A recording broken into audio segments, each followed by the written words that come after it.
How's it going, people? Welcome back to the channel. Welcome back to another Fourever Arsenal podcast. Hope you're all good. Hope you're all well. Obviously, we're out of the Carabao Cup. We're here to discuss the 3-1 loss to West Ham last night. It's bright and early Thursday morning, and we're going to go into the Newcastle game this Saturday. But like I said, we're going to start with the West Ham result. Very poor performance, poor result. We're out of the Cup, like I mentioned. And I'm going to get the thoughts of the regulars, the lads, Jordan, Lee, and James in the building. Make sure you hit the like button. Let's get the video up to 1,000 likes. And make sure you leave your thoughts, questions, all of that in the comment section below. James, I was with you pretty much till midnight last night. So as usual, we will start with the right side of the screen, Jordan, Lee. Lee, you was there. So I tend to start with you. How was it? I mean, you know, it's a London derby. So it tends to be a big game, especially atmosphere wise. West Ham fans love it. Arsenal fans tend to love it. But the result, not something we can love. Nah, just a disappointing evening. First and foremost, £10 to get in yesterday. So big up West Ham for doing that. That was unbelievable. I went to the game and as saying to you boys earlier on, want to do well and everything like that. But you got the sense of feeling like the West Ham fans were up for it. I was standing next to a couple of them and I was getting something to eat. And they said, what do you think today? And one of them turned around and said, we've got to stuff these. We have to beat these. We've got to show that Declan Rice what a big mistake he is going to this lot. And I was just blimey, they're really up for it. And as I was saying to you earlier on, Turkish, now, every time we go to West Ham, we're going to be in for a more of a tougher game than we ever have been. Went to the game, looked at the teams. They've gone fairly strong, maybe one or two changes from them, 8 or 9 from us. And I don't care what anybody says. You know, I've watched some of looked at some of the comments and all that. Always blaming Mikel, always blaming. I'm going to give him a lot of admiration. Mikel come out yesterday and turned around and said this was on him, and damn right it is on him. He's the one that picks this team. He's the one that has signed these players. I turned around and said our midfield was totally outclassed, totally outbossed yesterday. Havertz, £65 million player. Vieira, £35 million player. Jorginho, a £10 million player. Totally outplayed by West Ham. When are we going to turn around and say, Havertz, when are you going to justify that transfer? Because I'm been bigging him up, trying to big him up. I watched him yesterday, just did not contribute in that game. Got brushed aside by players that wanted it more. Vieira, brushed aside. I see, you know, the only one I felt done okay yesterday was Nelson, even though he got brushed aside a lot. But there were opportunities to give him the ball yesterday, and we just declined to do it. He was free on many occasions, just trying, you know, give him the ball. Trossard, you know what I mean? You know, when he starts, he's just, I don't know it's his brother that starts. When he comes on as a substitute, he's unbelievable. You know, defensively, you know, shambles. The goalkeeping situation, you know what I mean? Probably Aaron Ramsdale's last game. Needed a good game, guys. Needed to play well yesterday. Didn't do himself in any glory, if I'll be really honest. Wasn't helped by a makeshift back four. And again, I'm going to say this now. Another goal conceded from set pieces. You know, we went a year. Do you know that? We went a year without conceding from a set piece. 2 in 3 games now. Listen, that wasn't good enough yesterday. The players out there are all Mikel signings, and they're not just good enough. They are not good enough to compete. And I'm going to say it now. I'm guilty of it. Well, it don't really matter. We go out of these cup competitions. You know what I mean? We got more important. You know, we're trying to win the league, or we're trying to do this. We have built a team now, or a squad, that should be good enough to compete in every competition. Now, I'm not saying win every competition, boys. I'm not saying that, right? But to go to West Ham and be 50 minutes being humiliated, being outplayed, I don't think is acceptable. Whether it's a second team or we made changes and whatever. And when a team, that's twice now I've gone to West Ham, last season 2-0 up and you messed it up. And now all their fans mocking us by singing he should have gone to a bigger club. You know what I mean? Like, it's now about time we started showing that we are a big club. Not just the manager, by the way, not just the people that are us fans as well. We have got to start demanding a little bit better. And when things are not right, be up for it to say that it's not right. And yesterday wasn't right, boys. And that was down on the manager, no one else, right? No one else. When we win, it's all the players. When we lose, it's the players as well. When we win, it's the manager, Mikel. When we lose, it's that's the players. No, that was all on the manager yesterday. I don't care what anybody says. And I'll tell you what, credit to him. He come out and he said, I've warned them that if they're not up for this game, they're going to get done. He told it in a press conference. I got a lot of admiration for him yesterday because he come out and said what I was thinking. And I'm sure we get a reaction on Saturday. But at the end of the day, 30 odd years now, we haven't won that League Cup. And when people say, it's only the League Cup and all that, these people that have only just been going football, you know what I mean, or whatever, like, you know what I mean, I'm telling you that now, the best time I've ever had as an away fan going to a game was in the League Cup, right? And we're just tossing it away now, like it's a nothing trophy, like, you know what I mean. We are not in a position where we've won so many cups, so many trophies, where we can say that don't matter, blasé about it. You know what I mean? I'm sorry. You know what I mean? We should be going. We should have I go 2 or 3 years ago. I accept it, but now when you look at that, 110 million pounds worth of midfield talent, we shouldn't be saying, "Oh, that don't matter no more, boys."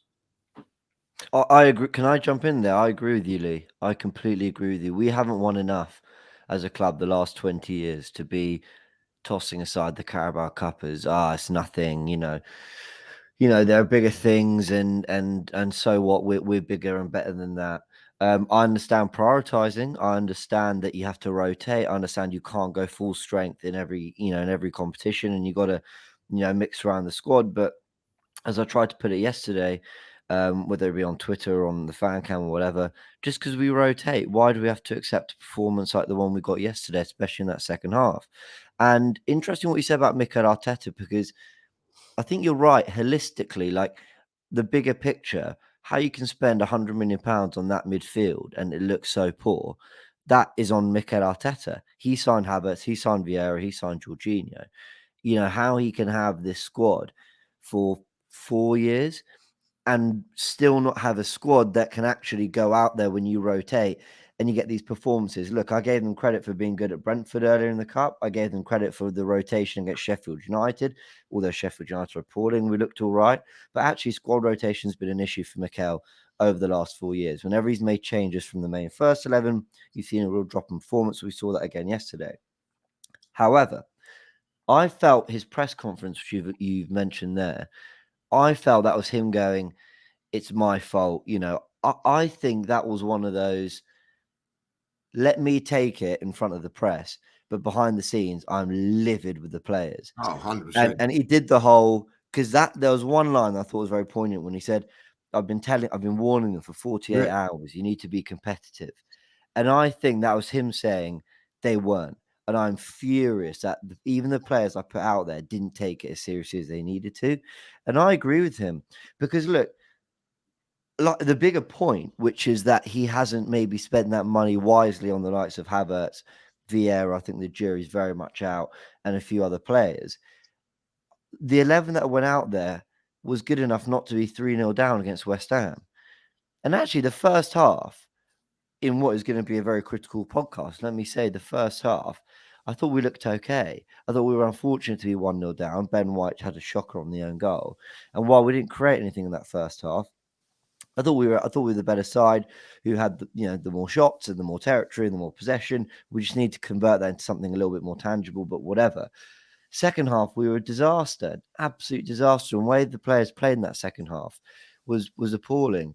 And they didn't look like a team that recognised that you're about to go out of a cup competition, probably because maybe they subconsciously thought, well, we've got Newcastle on the weekend, and that's not acceptable either. So I think while there's criticism of Mikel in his squad building, I think he'll be as furious as some of the fans in terms of what he got out of those players that Wednesday night. And they'll probably react against Newcastle because they've got that in them. But the point is that doesn't change the fact that we're out of a cup competition. Probably the one that was the easiest to win. And I really am feeling it. I mean, look, yeah, there are bigger competitions. I agree. It is fourth in the priority list, but that's copium for me. Like, otherwise, I'm just really disappointed we've been knocked out of this cup competition. You're on mute, Turkish.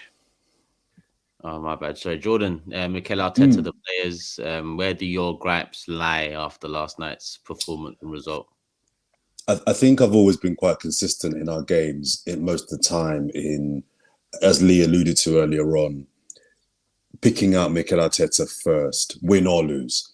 I think I've always been quite fair. When we win games, I tend to start with Mikel Arteta. And when we lose games, I think it's fair to start with Mikel Arteta as well. I think what I learned from this game, boys, is that although our squad, in theory, actually is quite strong, I think what we saw was that it's strong in terms of if you play your first 11 and you need something from the bench, we've got the firepower and the players and the reinforcement to kind of get a job done. I think what last night showed is that if you have to rely on squad players in the main to get a win away at a decent side, it's not good enough. It's not good enough. And I wonder if Mikel Arteta looked at West Ham starting 11 when it came out and thought, oh, they've gone strong. They've gone really strong. And had he have, in hindsight, obviously, you never know this anyway because they come out at the same time, but had he known they were going to go so strong, would he have gone stronger? Because I think in our predicted 11s in the last pod, I think James, the midfield that started last night for us, I think you picked that midfield. And I remember responding saying, there's no legs in that midfield. No, look at that midfield. Look at that midfield three. There's no legs. There's no legs in that midfield at all. Now we can look at the prices that they paid for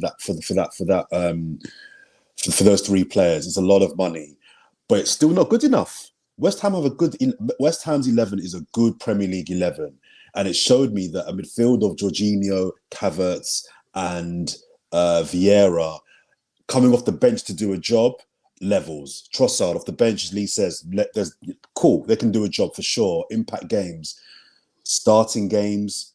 And that's why I wanted to go strong. I think I said in the last pod, the only person I definitely don't want to see is Saliba.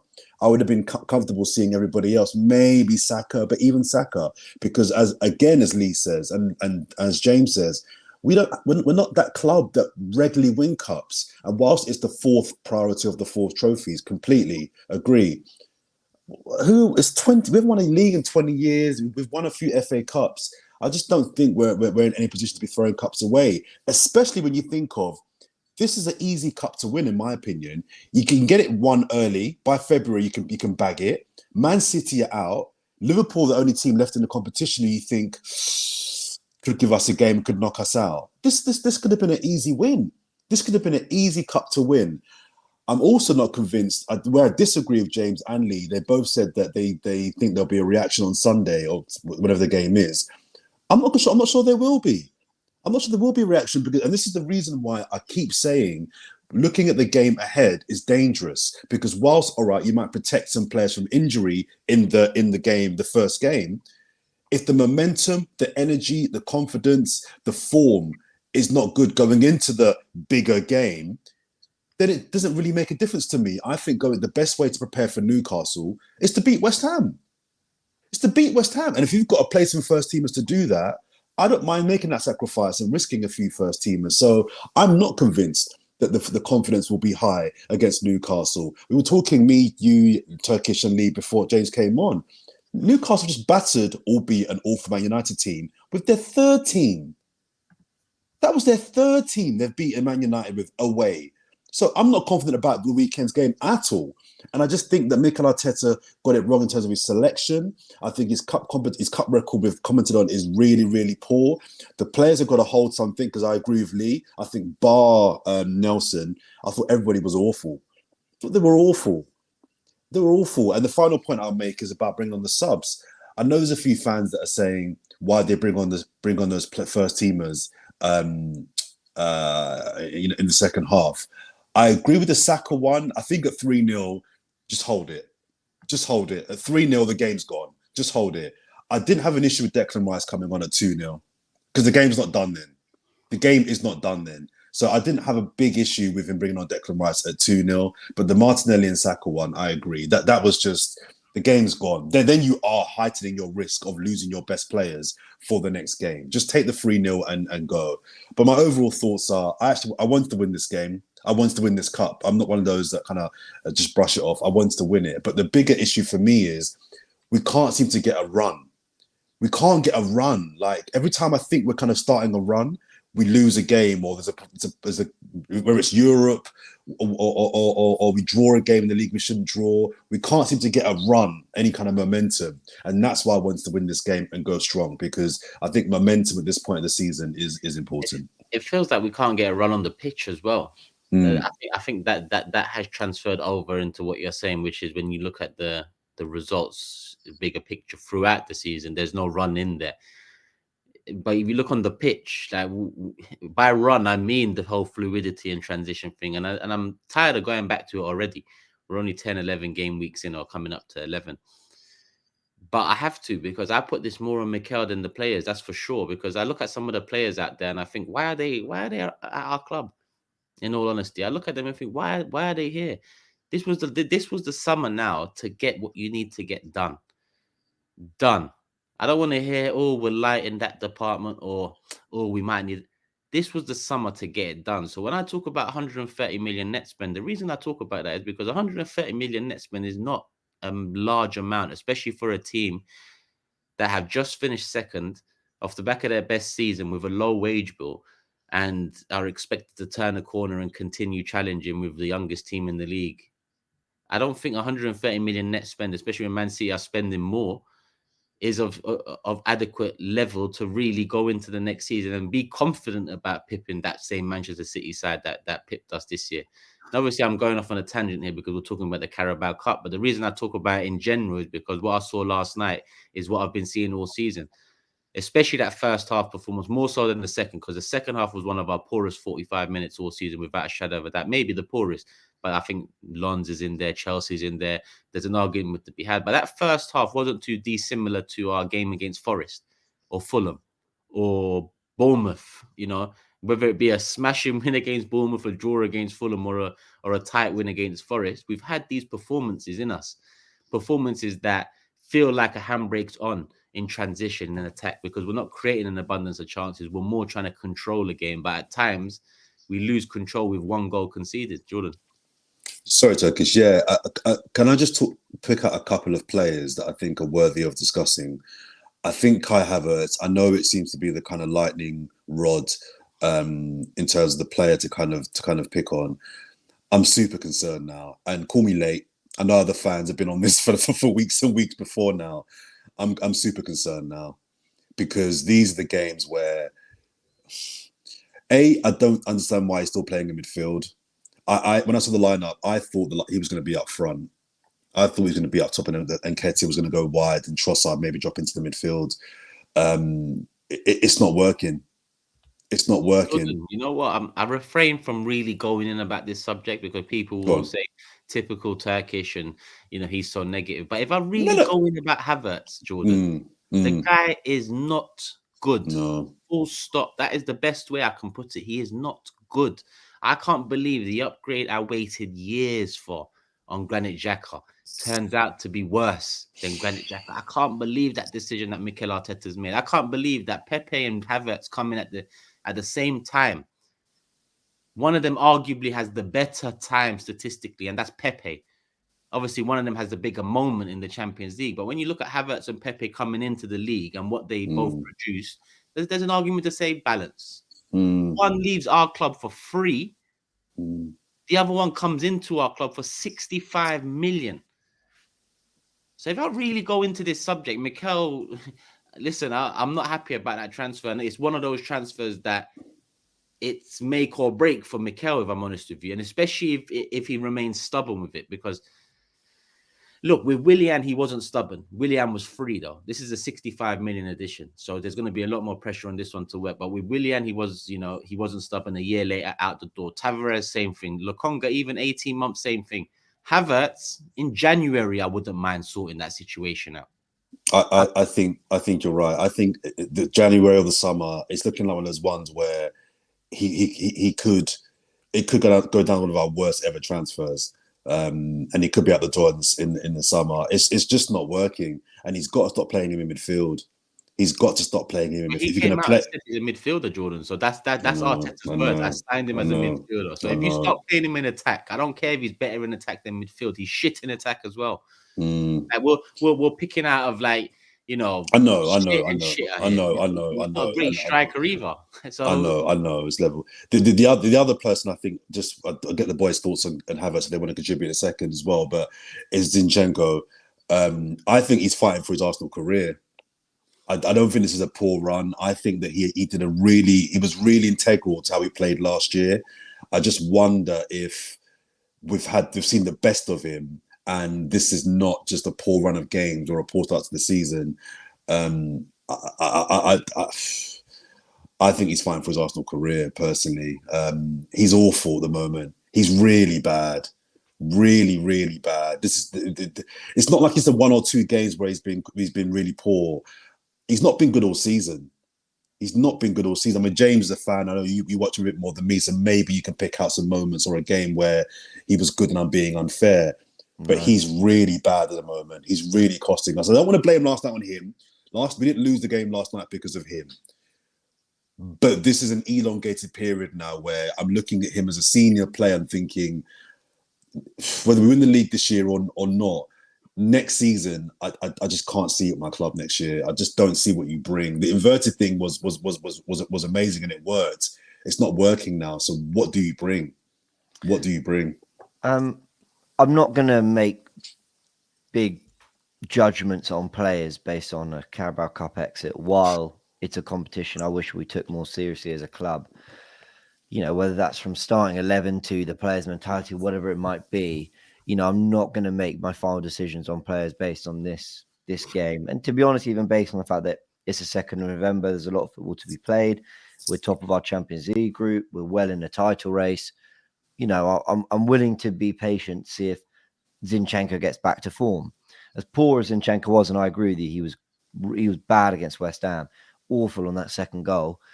You still saw little bits of neat passing here and there. That kind of on the watch along, I wasn't seeing any of that. And then watching back some of the highlights, I thought, okay, there were moments, but defensively he looked all over the place, Zinchenko. It's funny that the Havertz discussion is so. I kind of thought it'd come sooner because, see, with this West Ham game, he was really poor. And I know this is bottom of the barrel stuff, like bottom of the barrel. But I kind of thought in that first half, I started to see what looked like shades of intensity from Havertz. I couldn't believe it. He actually showed a nice touch in a tight space, and there were little moments where he forced a header from a set piece and forced a good save at Fabianski, and he sprinted once or twice. And I thought, wow, he looks like he's really trying here. So I didn't want to get on him too much because I thought at least there was a degree of intention that I quite liked from him. But it's really scraping. He wasn't great. Vieira in the first half, there was 1 or 2 nice passes. First half, no one I thought was so terrible to the point where I thought, oh no, this is going one way. But then in the second half, obviously, it did go that way anyway. But in terms of the squad, maybe you're right, Jordan. You can't make wholesale changes and expect that 11 to go do a lot. I guess at Brentford they did, but okay, sometimes you might get something. I think the bigger point is that maybe there are 5 or 6 players that you can drop 1 or 2 in the 11 and things will still be okay. But you don't have 2 11s there that can play at a similar level. And I'm not necessarily expecting that. I just don't expect the level to drop quite that much. James, do West Ham have a better midfield set than Arsenal? It's funny. I actually went through that on my podcast account this morning. I went through Alvarez, Souček, and Paqueta. They started last night. And Ward-Prowse. That's a four Well, midfield. the 11 the midfield that started last night, I looked at and thought, is it better than Havertz, Jorginho, Vieira? I think it is. Yeah, It's on Paqueta, par at worst case. At at least worst. on par. Is Yeah. Alvarez better than It's Jorginho? better. It's You better. think Well, it's better? probably. Easy. Paqueta's Paqueta's better than than Havertz. Vieira, Souček and Havertz. Well, if you're talking about winning headers and flick-ons, and that's what Havertz meant to do, Souček's actually the only thing he's very good at. So, yeah, theirs is better. Which is crazy when you think about the amount of money spent on the midfield.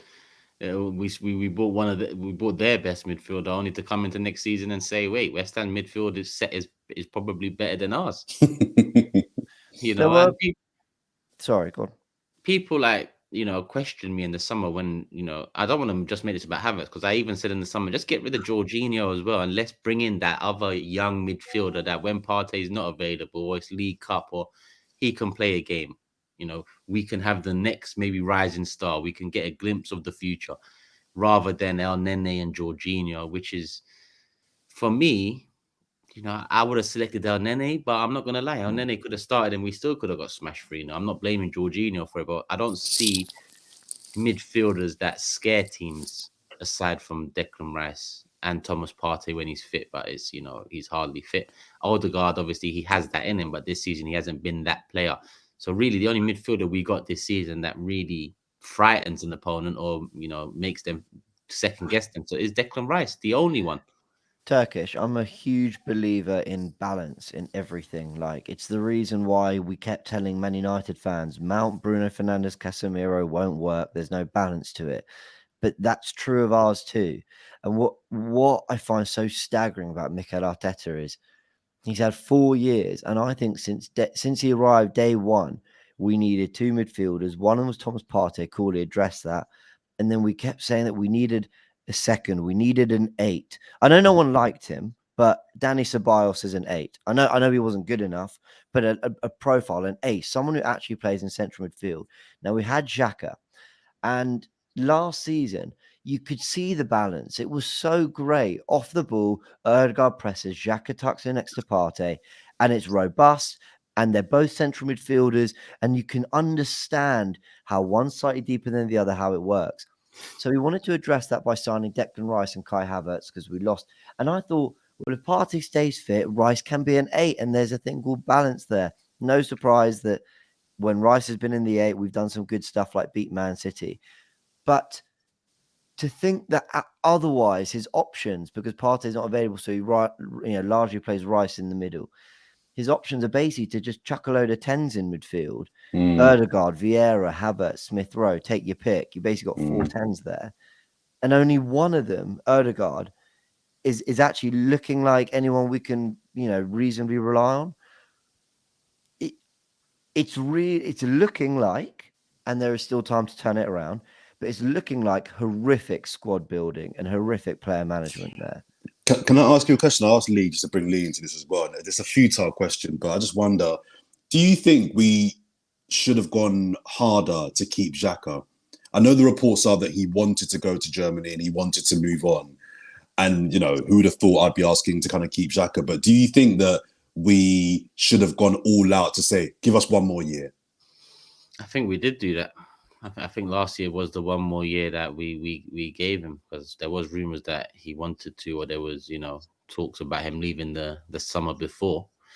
I think that was the extra season. And you know what? I don't want to make it about should we have done more to keep Xhaka, because we needed an upgrade on Xhaka. And I wanted to keep Xhaka. I just wanted an upgrade on him, as well as him being in the squad for these types of games, for rotation purposes. But you are right. The upgrade we made has us questioning, whether we made the wrong decision in letting him go. And obviously, even at the time, I could admit it's probably the wrong decision, because we've challenged for a league tie. You don't go and uproot a midfield that's just challenged for a league tie. You build on top of it. But instead, we lost a key piece, and he was a key piece last season. And we brought in Havertz. And you see, James, you mentioned Ceballos, and you caveated that with, he's not a great player. Ceballos is 4 times the player Kai Havertz is. I agree. I know. And he's doing a job for Real Madrid now, I say. Well, he was anyway last season. For us. Yeah, I like Danny Ceballos. A lot of people I like Danny Ceballos. He won us. He was part of that FA Cup winning team. He played really well for us in parts. But I tell you what, after 4 or 5 games, I thought, well, all right, yeah. I've now watched 10, 11 times. I've watched Havertz, and it's you have to say now, like, what was Mikel doing that signing like? And you can go on about Xhaka. You replace your Shaq. Why are we talking about that? Because the player that's come in has been nowhere near the standard of Xhaka. That's the reason we're talking about it now. Like, we're missing Granit Xhaka because of that. I think Jorginho's being done a little bit of a harsh deal. I thought he was okay again yesterday, but the fact of the matter, if you're going to play Jorginho, don't leave him out. Don't leave him out. Hang him out to dry by playing people with not legs around him. Play Declan Rice alongside him, and he ain't a bad player. Like, I mean, is he the future of Arsenal long term? No. He's not. The Shinchenko one, let's just go back to that quickly. Like, I don't care if he's an inverted or whatever. That defending for that goal is pathetic. It's pathetic. You know what I mean? Like, it's a 40-yard cross-field ball. Tomiyasu just cleans that up easily. Yeah. Kieran Tierney clears that up easily. We're going to his midfield play and all that. I'll tell you what, I could play his role yesterday. He didn't get out. It was walking football. So slow. I'll tell you a statistic I was told yesterday, boys. And you'll know this more than me, James. Arsenal have not scored in the first 15 minutes of any game this season. Mm-hmm. How many goals have we scored in the first 10, 15 minutes last season? Why can someone ask me sincerely this? Why have we gone away from our success of last season to this? Can I try and sincerely answer that? Yeah, same. I think, I don't know if I believe this, but I think the theory is, if you try and take control of the chaos. Last year we were kind of attack, score a load of goals, but sometimes your attack is stifled, and sometimes you get opened up, and sometimes you can see goals you shouldn't. You think of Bournemouth, you think Villa away. There were games where we just looked like we could be cut through. That leaves you open to being 3-1 down at home to Southampton. That leaves you to throwing away leads at Anfield and West Ham. And I know that that's more running stuff, but there were earlier games like Man United, Old Trafford. We played them off the park and we lost 3-1. I think the theory, because I just did a little calculation on my phone, the 7 wins and 3 draws equates to a 91-point pace we're on. Now, that's actually not something to scoff at because we've actually played City. We've actually gone to Stamford Bridge. We've actually played Tottenham. We've actually played United. So you can't say, well, it's too early. There's a load of teams you haven't played with. We've actually had some tough games, Everton away, whatever. I think the theory is it might not be as pretty on the eye, but if you reduce the kind of chances of chaos and whatever, you're going to win far more points by just having more of the ball, more shots, being camped in the opposition's half, and conceding far more chances. There'll be games where we don't look pretty. There'll be points we drop because the margin didn't go our way. But more often than not, they will. Now, I remember watching Big Six Turkish, and Matisse and everyone was getting on to Saeed about us beating Man United 3-1, where basically United fans were saying, but Arsenal weren't that good. And they were saying, yeah, but the whole game was played in Arsenal's territory near United's box. And if you play 90 minutes like that, more often than not, there's far more chance the ball goes in their net than in ours. Mm-hmm. So while it's not pretty, we don't look like we're going to score. I just think there's probably some data science somewhere that tells you over 38 games, that's going to go far more your way than against you. I'm of the belief that if you are a team that look like you're going to score goals with every attack and are going to terrorize teams, then you've got more chance of scoring goals and winning games and whatever. And if we had last season's philosophy, but with a fit Saliba, we probably win the league or get far closer than we did. But I think Arteta's trying to take more control of the chances of winning the game. And we might not know till game week 25 whether that's actually really looking plausible and whether that theory is playing out. Yesterday, if I'm to offer, again, I'm really trying it for the team, an own goal and, brilliant moment from Kudus and we're 2-0 down. and actually I think Ramsdale should do a lot better on that third goal, there will be some data scientists at Arsenal going, yeah, but we were dominating that game. You played that 10 times and we're probably 1 or 2-0 up by half time. I think that's what they're telling themselves. Whether there's truth to that, I don't know. But that's me trying to offer sincere answer as to why I think they're playing that way. I agree with every word that James just said. That theory is what I think as well. It's not pretty to watch. It's not, to Turkish's word, as fluid as we were last season. But there's no coincidence that we've won, beat the two Manchester teams in games where we weren't brilliant and we weren't scintillatingly sexy, but we won both the games. But you know what? I think I have to cut in there because we didn't beat City or United because of these tactical changes. We beat City because of a deflected goal in the 90th minute, and we beat United. But how do we get there? Yeah, but up until the Declan Rice corner goal, we was frustrated at United. We was failing to create anything, and to be able to the goal rebounded off 2 players before going in. The Martinelli one, a deflected, break, which really, we can't say was going in. It was on target, but we didn't win. We haven't won a game. Like Everton is probably the best example where we've won a game because of the mistakes made this, this season. I don't use City and United as examples for that. I think emotion. I think fortune played a role in both those games. I agree, but I think to what James is saying, the theory is it's about how do we control a game and get to the 80th minute, worst case level, to give ourselves a chance in that last 10, 15 minutes to go then and win it and take advantage of fortune. Because you're right, Declan Rice goal was a bit fortunate, although that set piece corner was actually rehearsed. Declan Rice being the back post there, that wasn't a fluke. The strike deflected, I accept that. The Man City one, we wasn't great, but it's about rather than the emotion of starting games 100 miles an hour and maybe being 2-0 up, but then losing 3-2 because you peaked too soon, how do we control as much of the game as possible to be in a position whereby we can win it in the last 10 minutes? Now, it's a theory. It could be absolute nonsense, as James says. We can get to February and that could just be thrown out the window. But I do think it's a deliberate and conscious effort to change how we played from last year to what Lee's saying to how we're playing this year. Lee's right. This first 10 games of the season, we were blowing teams away in the first half an hour of games. 20 minutes, we were just a force. I loved it. But I think he might have realized to win a league title, you might control over emotion, possession over fast starts. I think that's what he is thinking. And again, let's get into the second half of the season and see if that plays out. But I think James's theory is what Mikel Arteta is thinking. And I believe there probably is data to show that over 38 games, this strategy is more likely to win you a title than last season's one. If I look at this season, I do you know what? It's not a bad thing. But if you look at it subconsciously at this moment in time, we've played 15 games so far. If you including all cup games, if you look at it around it like that, 7 in the league. 10 in the league. We've won 7, drawn 3. In the Europa League, we've played 3, won 2, lost 1, and the League Cup.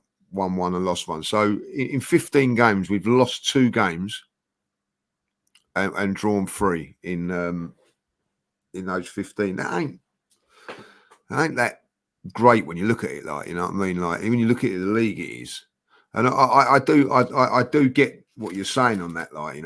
But also when you're playing this, it's the loss of form of players that worries me. Odegaard has not been suited to this sort of play then, he was a star player last season, 15 goals, 15 assists, is nowhere near at that level. Shinchenko, nowhere near at that level at this moment in time. I'm gonna say it again, Saka, not at the level of he was last season. So is it affecting the players? Because I'm looking at our players this season who was absolutely smashing it last season, not. You know what I mean? So it is for me. It is a worry. I watched that game yesterday, and I agree with James. We looked the better team. I say look the better team. I was watching that. I always felt that we was, never looking like scoring, and they looked like dangerous on the break and things like that. I didn't see that domination in that game yesterday. I know it's the League Cup, and I know it's different players, but I just feel that when are we going to? Even against Sheffield United, we struggled for for 15, 20, 25 minutes until we broke them down. Even though I felt we was always going to break them down in that game, like, you know. But I want to see us that exciting side of us as well, like, you know what I mean. I want to see like the players performing to their highest levels and things like that, like, you know. And they're not. I do think I'm going to say it again. When Jesus is in the side, we're a different team. We're a different team. Every single time that ball went up front yesterday and it went to Eddie, it broke down, guys. It broke down on him, like, you know what I mean? Like, it's just bouncing off him like a wall. It's not his game. His game is a goal scorer. It's like getting on the end of things. He can't build up the play like Jesus. And I think because of that, what happens is we get to a certain point of the pitch and it breaks down. And I think that, you know, I'll be disappointed if Havertz isn't starting up front on that game on Newcastle because of that, for that point. Because I don't think we get control of the game. I don't think we're getting control in the game, say from defence to midfield at times. But when it really matters, the control's lost because we haven't got. But when Jesus is there, that control's there. Like, i.e. the Seville game, I thought we were superb in that game. You know, so we'll probably it is a little bit of a way. My feeling is, you know what I mean. Like, I've got to say this now. Like, you know, Zinchenko, by the way, he won't start against Newcastle. I think his form is massively worrying. I'm a massive fan of his, but I looked at him yesterday. He looks slow. I will say this in his defence, and I still say this now. He didn't have a pre-season. You know what I mean? Like, I do think, like, you know, he didn't. I don't think he had 1 minute in America. No, he didn't. And I think that takes its toll at some stage. You know what I mean? But his form is really worrying for me. He went from one of our most important players to sort of like, Newcastle away, massive game. Let's not start him. Yeah, we wouldn't have that last season. James, last season he was the first one in, you know what I mean? Could he be the midfielder? I mean, listen, I know, again, I'm scraping, but could he be that central midfielder, getting in the pockets? You know, you don't have his defensive liabilities, but maybe get him on the ball playing. Like, I don't know, people, but something needs to be done about that midfield position. Yeah, and do you know? I think it's got to be addressed now. And one of the other things is on players' attitudes, right? And I've just been thinking about it while we've been talking and all that. Like, why do we get a good performance against Brentford and not this one? Is it because now players are sort of learning that, oh, well, it doesn't matter what I do, I'm not playing in the next game. You know what I mean? Like Brentford game, it's all a little bit earlier, a little bit fresher. We're still trying to make a game, trying to make our way. But all of a sudden now, you know what the midfield's going to be against so-and-so, the back four. So if I play really well today, I'm not going to be playing on Saturday. Is there a little bit of that? No, Lee, I think going back to me and Jordan's theory, I think the reason Brentford looked better was the margins that time went our way. The first goal from Reece Nelson, if I'm not mistaken, it's a back pass, isn't it? There's a back pass they get wrong, and I think Eddie's involved and Reece tucks it away. I don't know if you guys can remember the goal. It's something like that. We go 1-0 up, but that first half wasn't that different to our first half. I mean, we probably created better chances. Reece Nelson forced a save in the Brentford game. Sorry, not Reece Nelson, Smith Rowe. Reece Nelson gets the goal, but we're 1-0 up. We had something to protect. They scored a goal, but it was ruled offside. Brentford. So that would have been an equaliser, but we held our line well. The margins went our way in that situation. A lot of defending. We came through. In this one, the first half, we didn't have that moment that, you know, to take the opportunity. We didn't force, you know, a big moment from Fabianski or score or anything like that. Ben White makes an error. And from that point, you know, second half, we were appalling. But the first half probably wasn't that different. But that time, the margins went our way, I think. You're right. But Brentford should have scored. Risa missed a lot of chances that game. I actually remember. Yeah. So as much as we was probably slightly better, they was slightly better as well. I wanted to, you know, when you talk about the football and the changes, I mean, I'm going to save this for another day, but it just reminded me of, you know, towards the end of Wenger era, I'd look at the players we have and the style of football we were playing and just thinking to myself, this doesn't fit well together. We've got a Theo Walcott and we're playing possession-based football.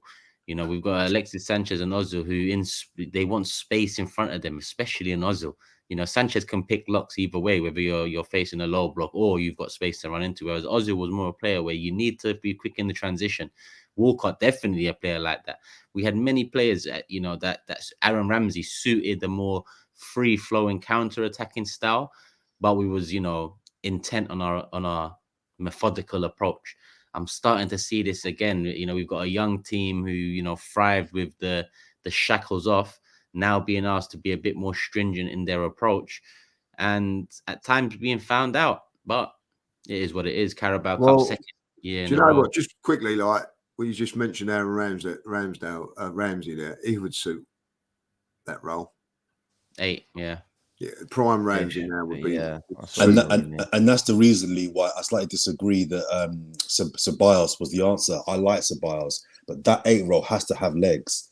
You have to be able to get up and down. The one thing about Ceballos, technically, he was brilliant. He had no legs. Yeah, he had no legs. No, that's a bit harsh. He was nippy. No. He couldn't get up and down for 90 minutes. Right, yeah, like Ramsey in his prime. He wasn't an out box to box. I get what that would be. That would be. I think that the way Arteta sets up would have suited him. Who thought this podcast would get us longing for Ceballos? Not that. Not that I didn't. I'll tell you who would be even more perfect. Santi Cazorla next to Declan Rice. That would be perfect because we don't have. We also lack that creativity. Jack Wilshere, another one. Yeah, but Arteta played with these players. You know, we can't even say like Arteta doesn't know their quality. Like he played with them. He was with Pep when he was fielding David Silva, De Bruyne, Bernardo in his midfield. How did he think Kai Havertz? I want to look back. I was thinking of this last night. I want to look back at everything we've said about Kai Havertz and feel so stupid. You know.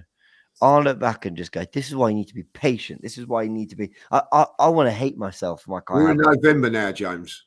I know. I know. We're in November now. Like, I have been very, very patient with Havertz. I've been wanting to desperate for him to do well. I want him to, you know, I'm going mad at on Saturday because I want him to take the penalty instead of Vieira, just to give him that little bit of confidence. I should not be doing that for a £65 million player. You know what I mean? Like everything. Like he made a pass from 5 yards, and I've nudged Julian and said, "Hey, that's a good pass," because I'm desperate for him to do well. Yeah, no, listen, I did the same in my fan cam. I said, "Well, the first half was all right," because I'm just trying. I'm now looking at it and going like, this is, you know, you spent this money on him when we could have gone out and got a holding midfielder of the same sort of thing and got Declan Rice playing the 8. You know what I mean? Which is I thought that we was going to be doing anyway. You know, Thomas Partey decision, you know, injury, but listen, Thomas Partey's always injured. That was something that I just feel like, you know, with £65 million, you know what I mean? They sing a song. I sing a song that doesn't make no sense. You know, Kai Havertz has scored again. He's not scored again, guys. He's not scored again. He scored 1 goal. Instead of saying like 60 million down the drain, he is down the drain. 60 million down the drain. It's Kai Havertz again. That's what it should be like. You know what I mean? At this moment in time, it's not good enough. You know what I mean? Like I'm trying to actually fit him in up front now because he's just not doing it in midfield and you know, and I'm sorry, you know what I mean? Like, Vieira's another one now, you know, there's got to be questions. £35 million. I watched him yesterday. He's still as lightweight as he was a year ago. You know, I look at players like Martinelli. When he first come onto the scene, Martinelli, I thought, what a good player and all that. Needs to bulk up and do this and do that. He's done exactly that. But I'm looking at these players now, and like Havertz, you know what I mean, has had 3 years at Chelsea. He should be coming into this team. A team which is in disarray, by the way, in Chelsea, coming to a club which is vibrant and just engaging with it, just taking it. And it's just not happening. And like, you know, you're right, Joe. Mikel must be. What was he thinking of looking at this one? He was thinking this guy could be Kaka. Maybe. Weren't we all? Kaka shit. Did you know? Turkish. You know who is going to be so fascinating for this whole style of play theory and all that. And I hate it. I hate that it's them, but it's Tottenham. Tottenham are very like us last year. Like they just feel like they scored every. I hate saying it, people, but let's get real. They look like Very they'll similar. score. I agree with you. They They're look like right they'll in score the every way. attack. They get forward. Inverted fullbacks. Goals coming from lots of different positions. Maddison at the heart running it. Son up top doing this thing. I hate saying it, and I'm so interested. My word, I hope they are not still in this come game week 32 like we were last year. But I'm very interested because when you watch Tottenham, the only thing I hold on to, other than the fact it's Tottenham and their history, is they have been Squad. conceding chances. They've been conceding lots of shots, lots of chances. Could have been a goal down at Luton. Easily should have been a goal down at Luton. Palace had plenty of opportunities when Spurs weren't feeling it. They find a way. Why? Because they've got the firepower, despite not playing well, to get a few goals. Where are they come game week 25? And where are we? And where are City? Because City are nearer us in terms of some of the football they're playing. They're not as fluid. They maybe look like they're more focused on what they're doing defensively. That went up levels against Man United at Old Trafford, may I say. But I'm very, very interested. Come game week 25, where are those three teams? Also, Liverpool as well. They can see chances. Liverpool. Where are they as well? Is it the scoring model? Is it the controlled model? It's 2v2 at the moment. One thing also I've got to say, like, you know what I mean? Like 3 of the Champions League sides now are out of this competition. 3 of them. That's Man City, us, and Manchester United are all out of it now. Like only Newcastle are in there, and fair play to them, like, you know. And Newcastle, by the way, have played Manchester City, Manchester United, and now they've got Chelsea away, like, you know what I mean? So if any team deserves to win this cup, it's them, like, you know. And the other little thing is that, you know, if Arsenal win yesterday, go away to Liverpool, you need a little bit of luck in the draws, boys. You know what I mean? Like, I don't think we've had a lot of luck when it comes to draws lately, like, you know. But when was the last time we had a decent run in a cup at home? You know what? Not to make an excuse for the team, but I actually do agree with that. I mean, the Carabao, you could play a whole host of teams, and our run would have been Brentford away, West Ham away, Liverpool away. Yeah. And look, we don't know that going into the game, so it's no, you don't. excuses You for the don't. team But whatsoever. we haven't had a good run in the cup. But I do agree. Like, my word, that would have been. You know, like there's 32 to, I think, was it 64 teams? We get Oxford away. And then we get like Manchester City away, you know what I mean? Like the toughest one in the 4th round, you know what I mean? Like you have to have a little bit of luck in the competitions. But we even had Brighton last year, Carabao Cup. Yeah, Brighton at home. You know, we've drawn Liverpool, I think, in three League Cup years in a row, I think. Yeah, Liverpool away when it was the last time we had a decent run. We got Liverpool in the semi-final, didn't we? A couple of years ago. Oh, yeah. But, let's keep it moving because we have got another match to discuss, and it's a big match, the bigger match of the week. Many people are, you know, using this match on the weekend as the softener for the blow that we received against West Ham in the Carabao Cup. But we just mentioned that Newcastle picked up a healthy win at Old Trafford, so they'll be bouncing, and they have been bouncing throughout this season, really. You know. Maybe not as good a start as last season, maybe not as defensively resolute as last season, but they freed the shackles a little bit in terms of their transition fluidity, and they're bringing exactly what I feel like Arsenal are missing this season, which is that bit of freedom, and they're getting a lot of goals from it. A few hiccups recently. Dortmund, I think, was one of them, and then the draw against Wolves, was it, off the top of my head? Yeah, they've had some weird results. But they've also had some quite, you know, impressive results. 8-0 Sheffield United, one sticking out last night, 3-0 at Old Trafford with a heavily rotated side. That sticks out amongst City. Other results. Yeah, in the Carabao Cup as well. Let me first question preferred midfield selection off the back of the conversation we've just had. And, you know, funnily enough, we was having the conversation and I thought Arteta and Edu, they were actually midfielders. And then we went into the season with fucking El Nene and Jorginho. Are these not all right? Would they have liked to play with these players? But listen, we're moving on. Midfield 3. Who would you select against Newcastle at St. James Park? Obviously, from what we have, and that being no Thomas Partey.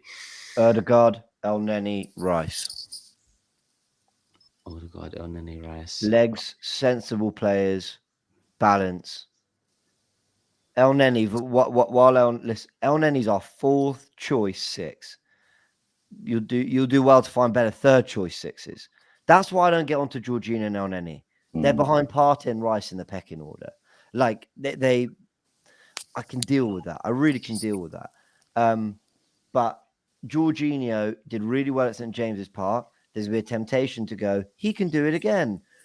I feel like that trick's been used now. Like I think the one thing that Eddie Howler learned from that is you don't let Jorginho play. Yeah. El Neni, I am in the camp of, I actually don't think he's ever given us less than a 5 or 6 out of 10. I've never watched a game and thought, El Neni, you've had a disaster. And I know that gets thrown around a lot, but I actually genuinely think that's true of him.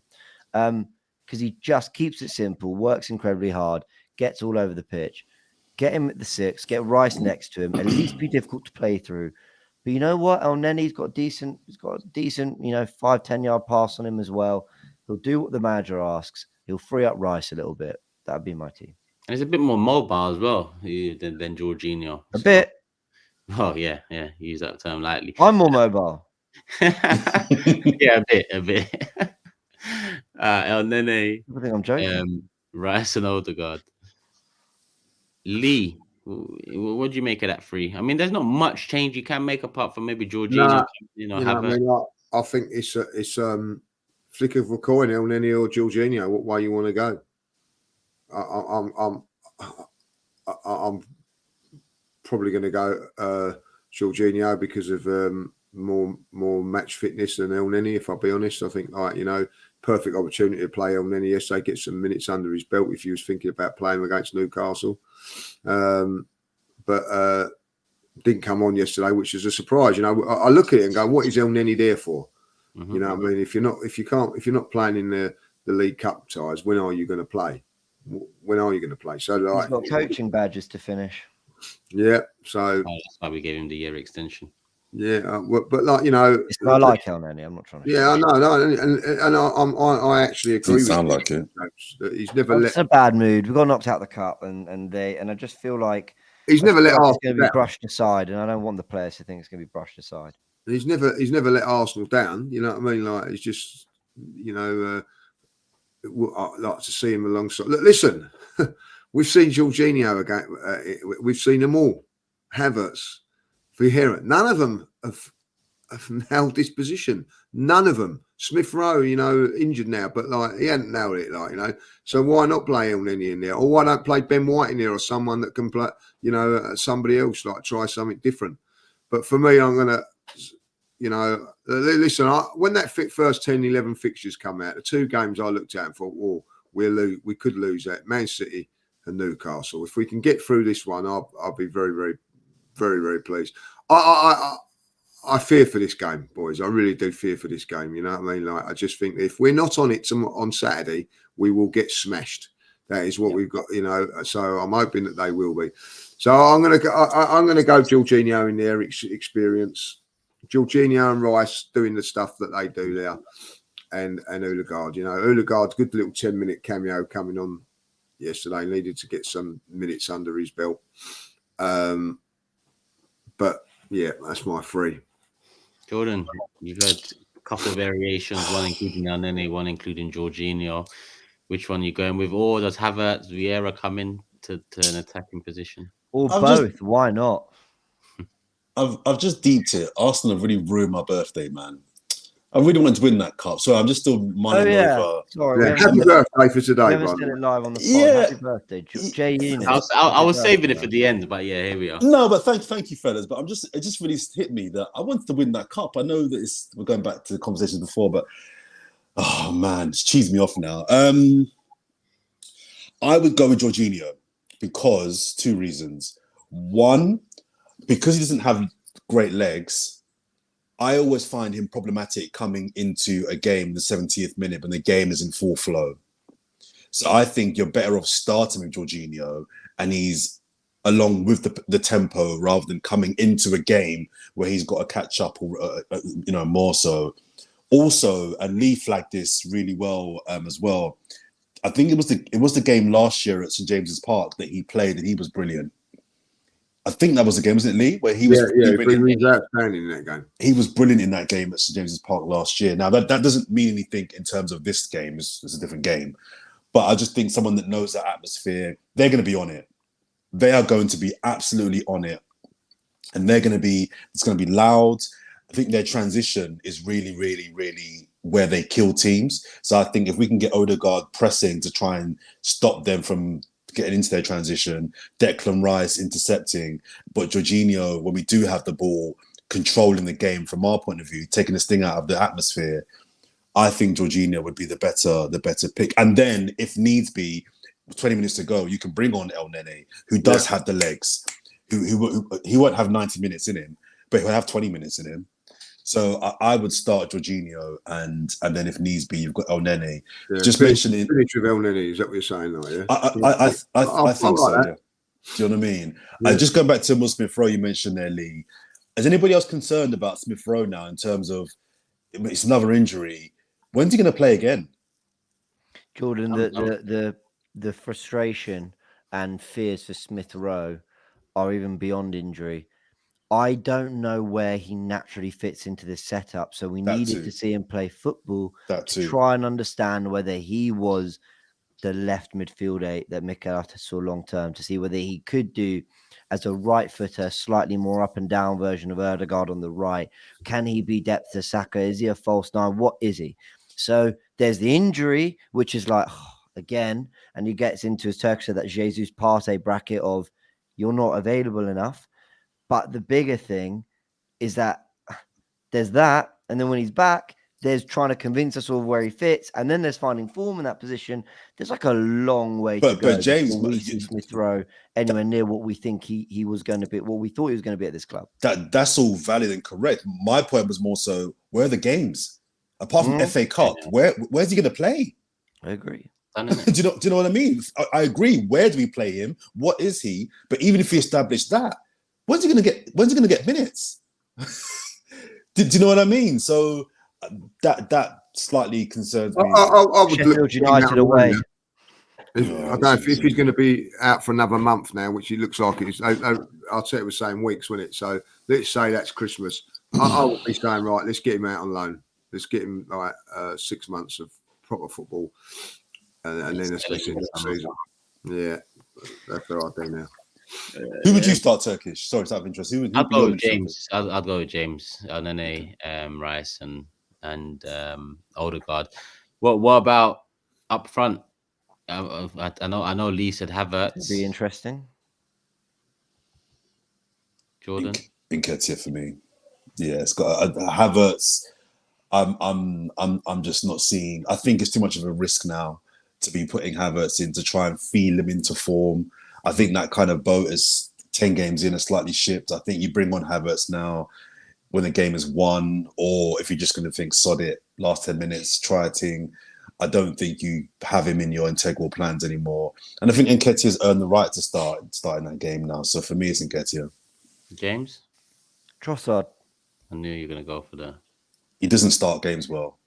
As Lee said, he doesn't start games. His record starting games is not great. Last season, though. Yeah. This season, I think that's true. This season, I do think that's true. When he started, I've been a little disappointed. But Trossard last season came into the team. And there was someone in the comments saying, of Tactical Insight, they're saying, well, don't let them kid you. Nketiah wasn't dropped. He was injured. Then Trossard played. And he was on the bench against Leicester when Trossard started for the first time as a false nine. He was in the bench. And came on in that game. So he might have had a little something, but he was fit enough to play. If you wanted to play him, he'd have played him. Trossard started up top because Eddie wasn't doing enough last season. And suddenly, Martinelli started playing his best form since the World Cup. He started to come alive. Suddenly, Arsenal had a little bit of fluidity back. 4 against Palace, 4 against Leeds. Trossard was there doing his thing, and he was drifting wide, and Martinelli went up top. He scored a great goal against Fulham where Trossard drifted to the left, whipped it to the back post. Martinelli was there to nod it in. There was fluidity, interchanging of positions. We were on a 7-game winning run. Our best run, I believe, we put together across the whole of last season. Not maybe in terms of the football we played, but winning run. Leandro Trossard is a very good false line option, not just for us. He did it for Brighton too. He did it against big teams for Brighton. can we just stop? Like, I understand Eddie Nketiah can get in good positions and he can slap it in the back of the net sometimes. I hear you. I really hope I'm wrong. I really hope I'm on this next podcast going, oh, James, you idiot. You should have had more faith. Eddie scored a hat-trick. Trust Mikel, all that. I don't see where Eddie Nketiah is going to... I don't see the problems he's going to cause Newcastle. Unless we create good chances and we grab a hold of that game, but we've just talked about the fact that we lack chance creation this season.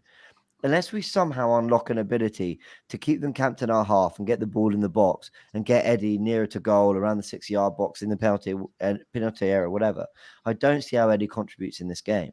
I need someone who's going to drop into midfield, give us a little bit of an overload, pull defenders apart, open spaces for Martinelli and Saka, and bring our wingers into the game.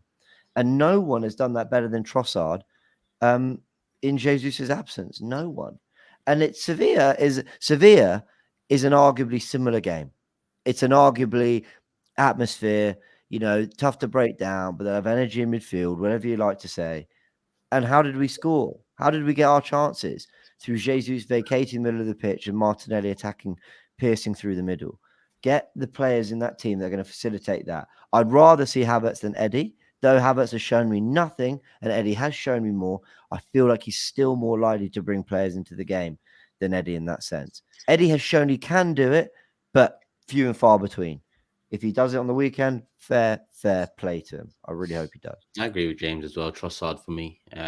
People might be saying, hold on, didn't you say Eddie deserves it after the hat-trick? Well, he did if he didn't play yesterday, but after yesterday, does he deserve it?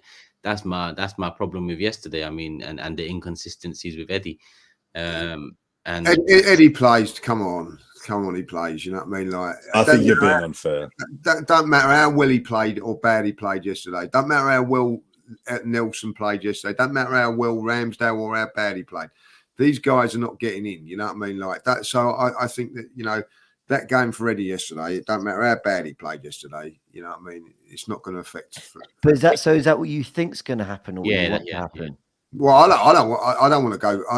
I said it yesterday. I don't really want to travel up 5.5 hours to Newcastle and see Eddie up top because I know he's not good enough.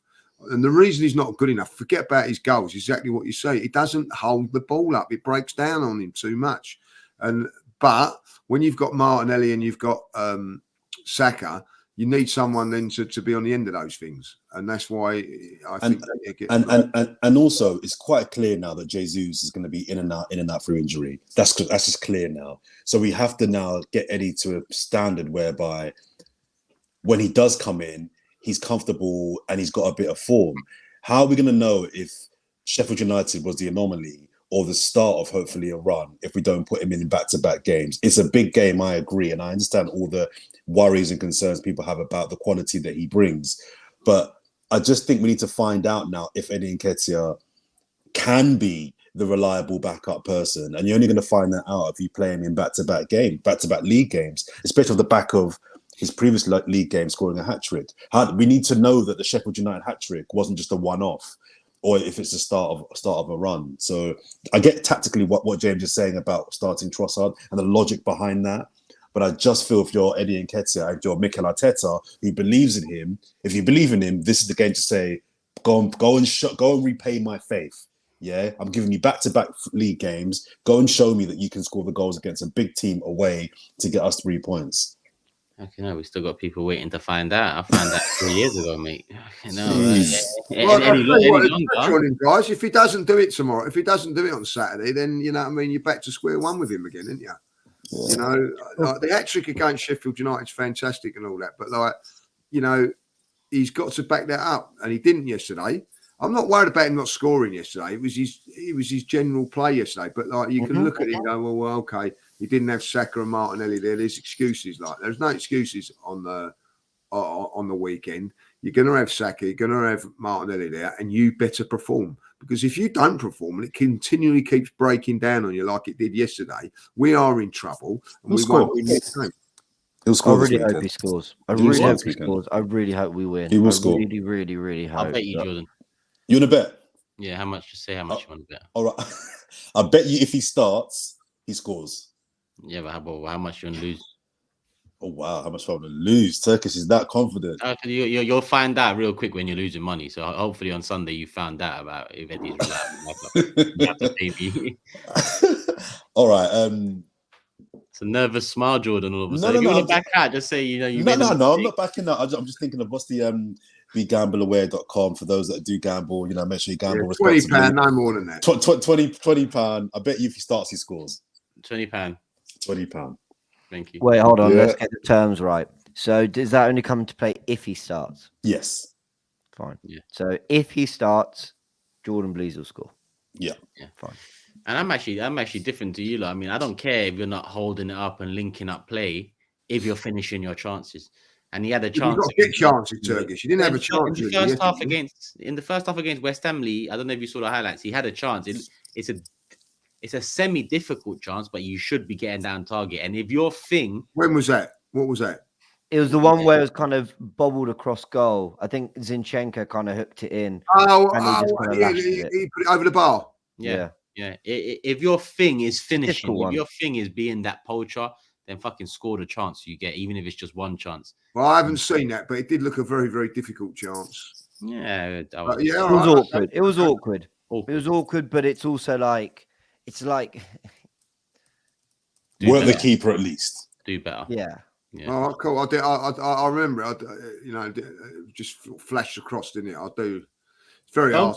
Don't forget, right at the end as well, there was that ball that just looped in the air to the back post, and then he went to volley. Let me not. Oh yes, in the second half. He miskicked it. Miskicked it. Okay. Yeah. Let me bring up the prediction table. Yeah, he's had 2 chances. Oh, sorry, updated prediction table. Thank you very much. Thank you. So people might be wondering why there has been that is Marilyn, like, you know what I mean? Look at that. Okay, so listeners, people on YouTube, Spotify, Apple Podcasts, Amazon Music, wherever you're listening or watching this, update: James was late today, 9 minutes late, so it's a 1-point deduction. Aside from that, no one guessed West Ham to win, so minor change at the top, but all is the same in terms of formation. James is still top, 1 correct score, 10 points. Jordan, 1 correct score, 10 points. That point he should have never got, it's been taken away, like, you know what I mean? Like, yeah. I've given you all a title race. You should be grateful. Actually, you're all joint first, to be honest. So that's right. First, it's a joint 3. James, Jordan, and Lee, they all have 1 correct score and they all have 10 points. I am currently 4th or 2nd, depending on how you want to look at it. Or 2 bottom. correct scores, 9 points. Don't worry, you just have my banking details ready on. Now, Lee, send me the money right now on stream. You disgrace of a man. Send me my 8 a.m. shift. I was there at 7:45. Jordan, who was first on this stream this morning? He was on there before me, to be fair. I actually got up this morning. I had the tiger. I got up this morning. This is no word. I got up this morning. It's about 7:30, I thought. And I looked at the thing to see, and there was no message on from Turkish. I've gone, I knew it. And then all of a sudden it come through. I went, oh no. And then he's like, big grit, I'm here, my man. I mean, like it's some sort of achievement, like, you know what I mean? He's got up. You know what I mean? Like, you know. We made it. Are you in the studio today? Yes, but I'm trying not to be. I'll send it to you, like, you know what I mean. So I'll send it to you. The funny thing, Lee, is that Turkish, when I came on the stream, Turkish wasn't like bleary eyed, like he just got up. He'd clearly been up for like an hour. He ain't got a bed. I'll tell you what, he stayed up all night. Like, he did. Give me my money. I need to sleep. He's going to bed now, like, you know what I mean? Like, you know. I'll tell you what, if I give my money and he misses the next one, I'll tell you what, there's more than a 3-point bet. I'll tell you, like. That's what I said to Jordan. I said, send me my money so I can be late next time. And I fucking and big up James, who messaged me, went out of his way to say, I'm sending you the money now. Jordan, big up, sent me the money a long time ago. Lee let the team down, but I'm not going to punish the team for Lee. I'll let the team down. What a disgrace of a man you are, like, you know what I mean? He let the team down. He let Michelle down. He's let his daughter down. Fucking Everyone. all Sort it right. out, Lee. Sort it out, Lee. Come on. Expose on Lee Judges. My No alarm one just went off for the Fourever Arsenal. I thought was at 10:30. That's what James said this morning, people. Oh, I thought it was 10:30 a.m. We've never done a podcast at 10:30 a.m. I've never done one at 10:30 a.m. like that. Right, so. You don't ask me why. But I said to you guys off camera, I went to bed at 2 a.m. Long day, you know. Some sympathy would be nice, Lee. Long day. We worked really hard, you know. Yeah, you do work hard. I'll give you a due. You're in a nice warm studio, and you're not getting soaked every bloody game. It's tough. It's tough, you know, watching football.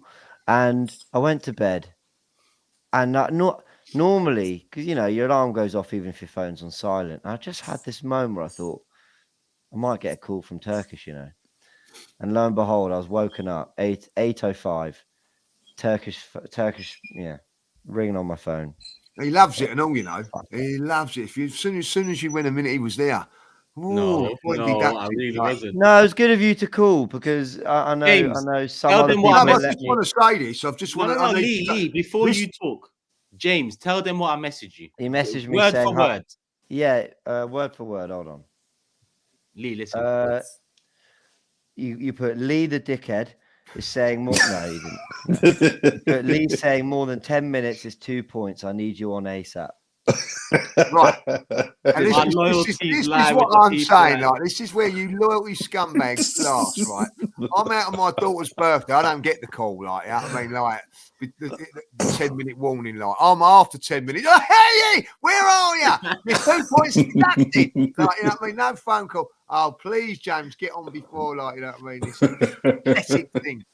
You know what I mean? Like, you know. So there you go. There you go. I know I've been stitched up, like, you know. Out for my daughter's birthday, I'll get 2 points. Turkish, 1 point for just not, you know, just doing what he wants. James, 1 point for just laying in bed a little bit extra. That's no problem. You're out, you know, 2 points. But I'll take it. I know, I'll take it. I'll take it. But, you know, if you all think that's fair, then fair. Then fair. Now he's trying to pull on the heartstrings. The integrity of this competition was down the toilet a year ago. I'll tell you what, he's getting very worried. When West Ham scored last night, I've gone, oh, yes, we 2-1's on. This is where it's getting a problem, like, do you know what I mean? Like, this guy, he said yes. Let's go. Okay, so James is first. Obviously, the top three are just what a joint first is separated by the second letter of James and Jordan's names, and then Lee, the first letter. James. I don't know if this is going to be 3-0 Newcastle, 0-0, 2-2, 2-1 Arsenal. We've got to back the team today. We've got to back the team. You're a disgrace. You're about to say Newcastle are going to win. You're trying to throw us all off. I know what you're trying to do. But I actually am going to back us to nick it. 1-0 to Arsenal. 1-0 to the Arsenal, Jordan. 3-2 Newcastle. Trust you to fuck it all up. Yeah. Lee. 2-1. 2-1 who? Arsenal. 3-1 Newcastle. You think they're going to slap us? 3-1 Newcastle. Tempted to go 2-1, but I'm gonna stick to 3-1. I've got to back us after that diabolical performance yesterday. Actually, let me go 2-1 Arsenal. Sorry, 2-1 Arsenal. That's mine. So how'd you go from a Newcastle win to an Arsenal win in 5 seconds? Yeah, you said 3-1 Newcastle. Yeah, what did I just say? 2-1 Arsenal. This is why I don't like 8 a.m. starts. My head's all over the place. Newcastle 2-1. Newcastle 2-1. Yeah, Newcastle 3 different outcomes.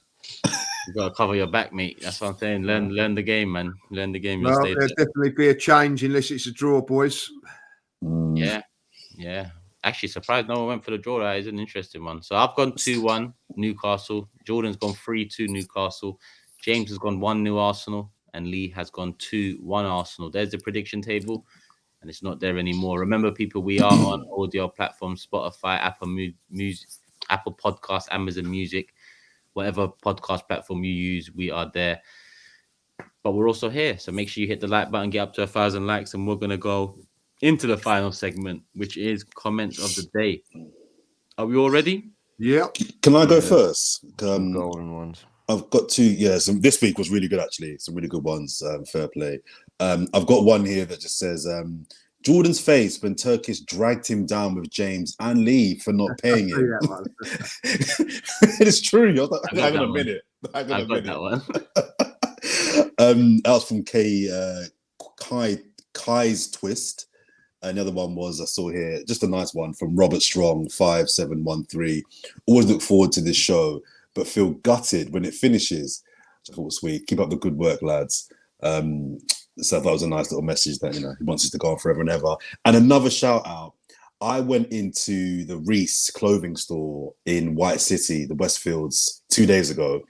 And the gentleman, big him up, he was helping me get some nice garments. He is a big fan of the podcast. I then went into Reese yesterday in the Oxford Street store. John Lewis, Oxford Street yesterday. And another shop employee said he was also a Forever Arsenal fan as well. So I don't know what it's about the Reese store. They all seem to watch Forever Arsenal podcast. So big up Reese for both those gentlemen helping me buy some clothes and also supporting the podcast.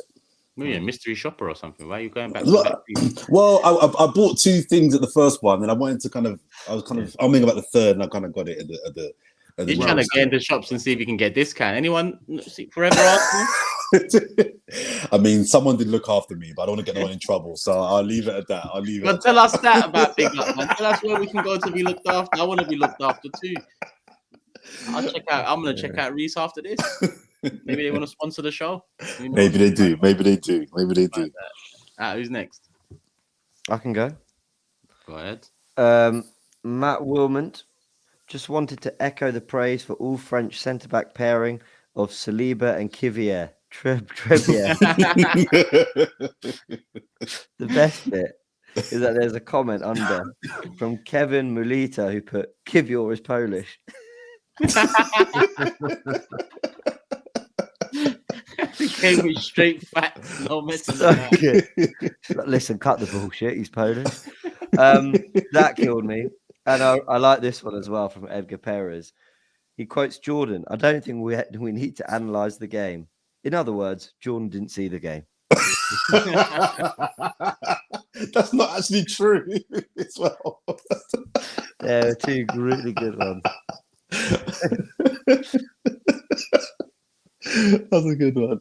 I'm picking up with me Mauritius boys. I am from Mauritius, guys. Love your stuff. Big up to Lee for acknowledging the Mauritian Arsenal fans, so big up the podcast as well, so I will say this again, 3 or 4 people yesterday come up, we was in the shopping centre before the game and all saying how much they love the Forever Arsenal podcast. It's such a big thing, when you hear that, so big up to everybody that watches. It really does. Yeah, it does. It is mad. The support for this show is crazy. We love it though. That's why we do comment of the day, because we have to include you guys and girls into it. So also let us know what other segments you might want to see on the show, what other features you might want to see on the show, what else we can do. We do plan on doing a live show at some point this season. By live show, I mean in person. So, if you're in and around London, hopefully you can attend. But let us know what else do you want to see from us. If it's a segment on the show or if it's something outside the show, make sure you let us know in the comment section. I've got one from Deadly Palms, and it says it was a Burkamp finish. Nice spot there, J Unit. Always insightful. Great podcast yet again. Good to listen to, but prefer with the video on YouTube just to see the various facial expressions when Jordan makes these classic player True. Yeah. I mean, when I was watching last night, I was thinking Kaka and Burkamp haven't shown up yet. But well, hang on. I've just seen a message here, Turkish, from Delts the photographer. With the next gen Kaka and Burkamp in our squad, the football should be memorizing. Mesmerizing. Why don't you get that right? You can't make a slip up on this show, I'll tell you. Unbelievable. I know you're about to wrap up, Turkish. I'm not going to start a conversation. I'm just going to leave a little. Mr. Lee Ramsdale got away with one today. That's all I'm saying. Oh dear. Oh dear. Listen. That's okay. Didn't do himself justice yesterday. I have to say, should have done better with the third goal. I will say in his defence though, his last game was Brentford. It's okay. We don't need to discuss. No. Needed to do better yesterday. Needed a big game. Disappointed yesterday. Needed a big game. And Ray would have been laughing this morning, So, but I have to say, Ray on Saturday, you know what I mean. Yeah, it's not often I hear Lee struggling to get No, words. Listen, I'm disappointed for him, but disappointed for because of being an Arsenal fan as well. He needed a good game yesterday. He really did. Whether it would have been enough to get him in the first, it's a really difficult situation. I have to say this: if he'd played really well, I don't think it would have mattered. But play like he did, it was going to be costly. So listen, been put under the bus a little bit, but needed a big performance. Didn't get it. Unfortunately, you're right. We didn't. All right, Jordan, Lee, James, love as always. People, love as always. Make sure you hit the like button right now. Check if we're on 1,000. If we passed it, still hit the like button. If we haven't, make sure you hit the like button, people. Let's get the video past 1,000 likes. Share it on the social media platform. Tag us. We've all got our individual social medias and we can share it to Instagram, Twitter. Not so much TikTok, but, people are there, so you can do that too. But, hopefully you've enjoyed the show. We'll be back after the Newcastle game. Hopefully it's a more positive one than this one. And hopefully it's 3 points in the bag at St. James Park. People, we're going to wrap it up here. Love for the love. As always, Lee, Jordan, James, we're out. Peace.